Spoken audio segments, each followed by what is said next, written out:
Hey guys, before I do my review today, I have two announcements to make. The first one is that since I went a little bit over time the other week, I'm gonna do this particular video in punishment mode. It's gonna be the first time that you're seeing punishment mode and I hope you like it. Number two, in my rules, when I said that a video should not be longer than 4 minutes, I was actually talking about vlogs. And the reason for that is that I think that making a review less than 4 minutes long is actually a bad idea because I wouldn't be able to cover everything that I want. That being said, I wasn't very clear about it and that is my fault. So I'm gonna go through punishment mode anyway. The way that I'm thinking now is to establish clear distinctions between reviews and vlogs. First off, a review cannot be longer than 6 minutes, let's say, and a vlog should not be longer than 4. Anything longer, and it's punishment mode all over again. Alright? So that being said, let's begin.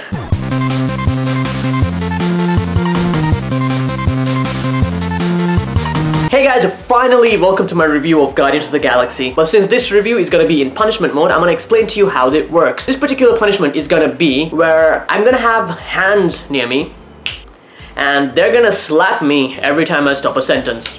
Yeah, just like that, thank you. Guardians of the Galaxy is the last movie of Phase 2 of the Marvel Cinematic Universe, and the next movie is gonna be Avengers Age of Ultron.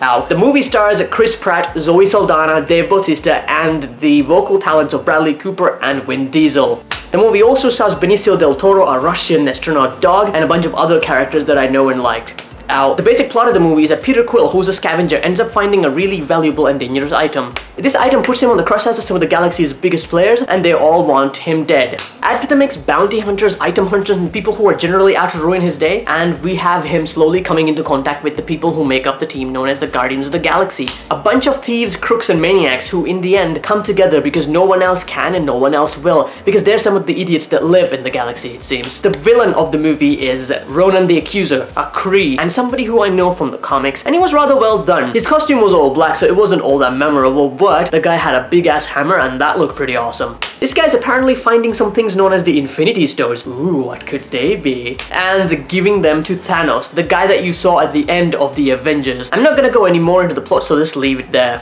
Ultimately, the question that you're asking yourself and me is this movie good? I'm gonna answer that question for you as short as possible. This movie is damn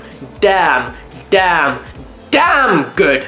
It is a movie that simultaneously manages to be an awesome action flick, a really cool space flick, a really funny movie, a really dramatic, serious movie with a lot of touching backstories. This movie had everything in the right amount. It could have a really great action scene, it could be really funny, and it could go into something really emotional and dramatic as well on the same beat. The interactions between all the characters are really great and I loved it. I also really loved the soundtrack because it was really perfect in framing what Peter Quill's mind was like at any given moment. And it's called Awesome Mix Volume 1 and I encourage you guys to check it out. Looking at the movie overall, I cannot say that there's anything that I didn't really like about it. One of the things that some of the people who watched the movie with me said was that they felt like the character Nebula, who was played by Karen Gillan, aka Amy Pond from Doctor Who, was a bit underdeveloped. But, I said but. I guess that's an end of a sentence anyway. I felt like she did her function well, and we didn't really need to know about her all that much. She is the daughter of Thanos, she is evil, and she does that well, so yay her. Another surprise came from the fact that Dave Bautista, the wrestler, is actually really funny. Really funny. He made me laugh all the time. Like, what? How did he get to be so funny? Was he always this funny? Another thing I'm gonna say is that Zoe Saldana looks really hot as a green chick. I'm sorry. Yeah, moving on from that, Bradley Cooper as Rocket Raccoon, holy shit! This guy is definitely the heart of the movie. I love this guy. And this guy is probably one of the reasons why this movie is one of the most quotable movies I've seen all year. Seriously, I'm gonna be talking about this movie for ages. Honestly, this movie was worth every penny that I spent on it, every month I waited for it, every wall post on Schweck Cinema's page that I made, begging them to put it on. It was worth all of it. And I would say this movie easily deserves the highest of 5s.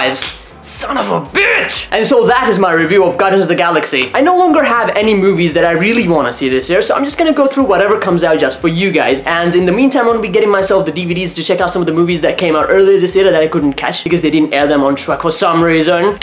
Edge of Tomorrow, Godzilla, holy shit, Godzilla, I need me some Godzilla in my life. And whatever else that came out that was really good too. And with that, punishment mode is over. Thank you guys for watching. I hope you guys liked it, because I certainly didn't.